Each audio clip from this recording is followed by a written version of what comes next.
Welcome, everyone. I am absolutely thrilled to have you here for today's explainer, because today we're going to completely dismantle a really common misconception. When most people hear the word mantra, they usually picture someone sitting cross-legged, quietly chanting some beautiful, ancient religious poetry just to feel a little more peaceful, right? Well, the source material we're digging into today reveals a completely different reality. We're actually looking at a framework where ancient sages weren't just writing pretty poems, they were functioning as literal acoustic engineers. They were mapping out a precise mechanical science of sound, energy, and human biology. So we are going to decode the actual anatomy of how this ancient sound science is said to literally alter reality. Okay, let's dive into this. We've got a structural blueprint for mechanically deconstructing how a mantra actually works. First up, we'll look at how mantras go way beyond mere words. Then we'll hit spot, which is the explosive impact. Third is laya, the universal rhythm. Fourth, we'll cover the biological hardware you actually need, which we call the human conductor. And finally, shraddha, the ultimate catalyst that powers the entire system. Let's jump right into section 1, beyond mere words. According to the ancient texts, realized sages, known as tattvavitas, didn't just casually jot these down on a whim. They designed them using deep divine consciousness and intense experiential research. There is a really clear distinction drawn here between art and science. Think about meaningful poetry for a second. Poetry is expansive, right? It's designed to evoke emotion, tell a story, carry a beautiful message. You can translate a poem into another language and still completely get the feeling. But mantra formulas, that is a whole different ballgame. The source material states that while mantras definitely have meaning, their true power doesn't come from the translation at all. It comes from the highly calculated, incredibly precise arrangement of the syllables. A mantra is essentially a mathematical equation made out of sound, designed specifically to strike the human mind field in a very particular way. It's not about the poetry, it's entirely about the architecture of the words. So, if it's not the meaning of the words doing the heavy lifting, what exactly is? That brings us to section 2, splot, the explosive impact.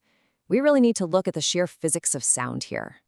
The secret engine of the mantra is a concept called sphot, and sphot literally translates to an explosive impact or a burst.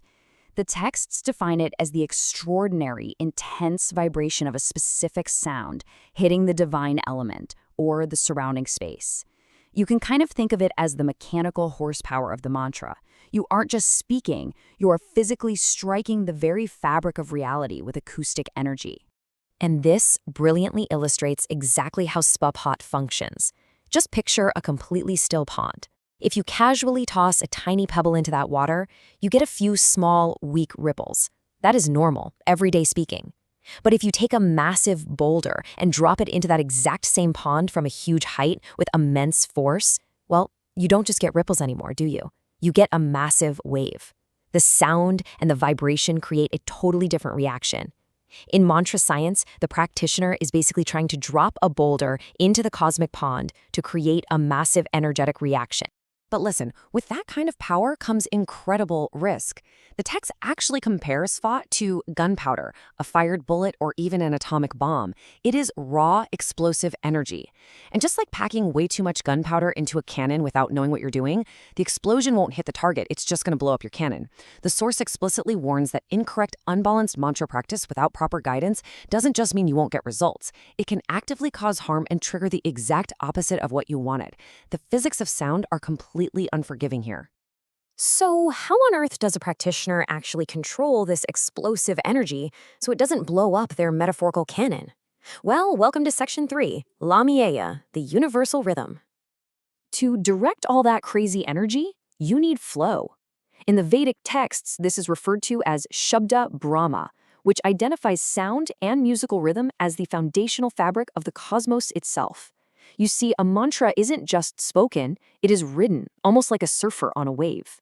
The Vedas categorize these precise rhythmic tones as udatta, anudatta, and svarita, which just refer to high, low, and intermediate pitches.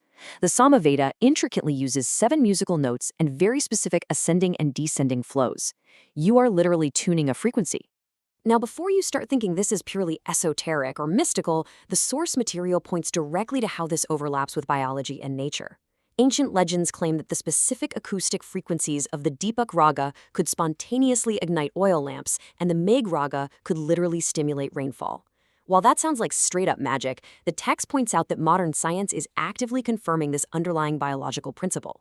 We now have empirical data showing that specific musical rhythms significantly accelerate plant growth, improve crop yields, and even increase milk production in cows. The source confidently predicts that based on this exact science of Laya, sound and music therapy is going to inevitably become a major frontline medical treatment in the future. Which naturally leads us to a pretty massive question.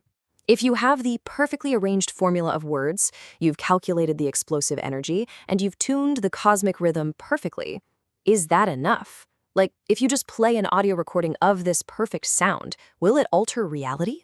The texts give a very definitive answer, no.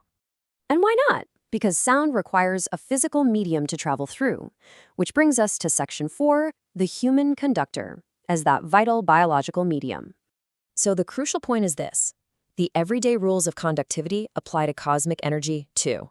A magnet will only attract iron, right? It is completely useless against a piece of wood.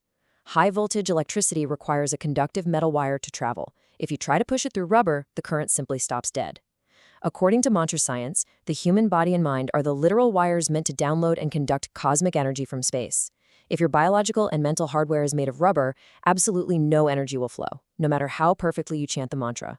You have to become a highly conductive, purified vessel. Let's look at how you actually systematically upgrade the human nervous system to do this. The text references Raj Yoga as the required preparatory science. Step 1 is yama and niyama. This is strictly about mental purification and behavioral discipline. Step 2 is asana and pranayama, creating deep physical order and breath control. You have to literally rewire your physiology. If you try to skip these highly demanding foundational steps, the text is brutally clear.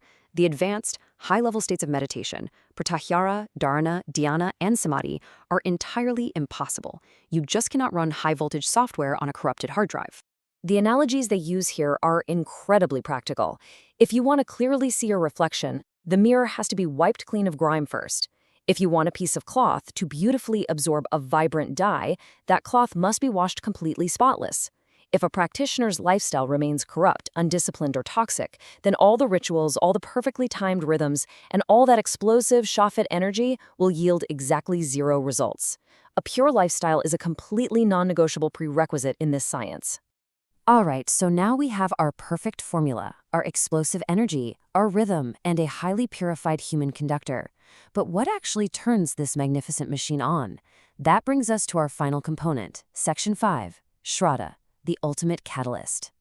The source text provides a phenomenal quote to explain this. It says, "Just as electricity is paramount among the major forces of the physical world, similarly in the spiritual world, powerful achievements depend on the excellence of Shraddha, which essentially translates to profound faith, conviction, and emotion." Psychologists have long praised the extraordinary power of the human will and belief. But in mantra science, Shraddha isn't just some blind, passive belief. It is the active, intense psychological catalyst. It is the ultimate power source.